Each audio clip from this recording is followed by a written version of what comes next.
ಕಾಟದಿಂದ ನೇಣಿಗೆ ಶರಣಾದ ವ್ಯಕ್ತಿ. ಡೆತ್ ನೋಟ್ನಲ್ಲಿ ಶಿರಹಟ್ಟಿ ಶಾಸಕರಿಗೆ ಮನವಿ.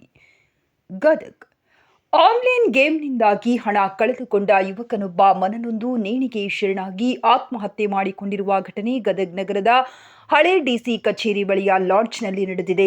ಜಗದೀಶ್ ಹಳೆಮನಿ 37 ವರ್ಷ ಎನ್ನುವಾತ ಮೃತ ದುರ್ದೈವಿಯಾಗಿದ್ದು, ಗದಗ್ ಜಿಲ್ಲೆ ಶಿರಹಟ್ಟಿ ಪಟ್ಟಣದಲ್ಲಿ ಮೆಟಲ್ ಸ್ಟೋರ್ ಅಂಗಡಿಯ ಮಾಲೀಕನಾಗಿದ್ದಾನೆ.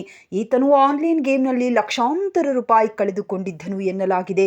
ಹೀಗಾಗಿ ಮಾನಸಿಕವಾಗಿ ಖಿನ್ನತೆ ಹೊಂದಿದ್ದ ಈತನು ನಿನ್ನೆ ರಾತ್ರಿ ನವೆಂಬರ್ 30ರಂದು ಸುಮಾರಿಗೆ ಶಿರಹಟ್ಟಿಯಿಂದ ಗದಗ್ನ ಲಾಡ್ಜ್ಗೆ ಬಂದು ರೂಮ್ನಲ್ಲಿ ವಾಸವಾಗಿದ್ದ. ಇಂದು ಮಧ್ಯಾಹ್ನವಾದರೂ ಡಿಸೆಂಬರ್ 1ರಂದು ರೂಮ್ನಿಂದ ಯುವಕ ಹೊರಬರದ ಕಾರಣ ಅನುಮಾನಗೊಂಡ ಲಾಡ್ಜ್ ಸಿಬ್ಬಂದಿ ಸಂಬಂಧಪಟ್ಟವರಿಗೆ ವಿಷಯ ತಿಳಿಸಿದ್ದಾರೆ. ನಂತರ ಆತ್ಮಹತ್ಯೆ ಮಾಡಿಕೊಂಡಿರುವುದು ತಿಳಿದು ಬಂದಿದೆ.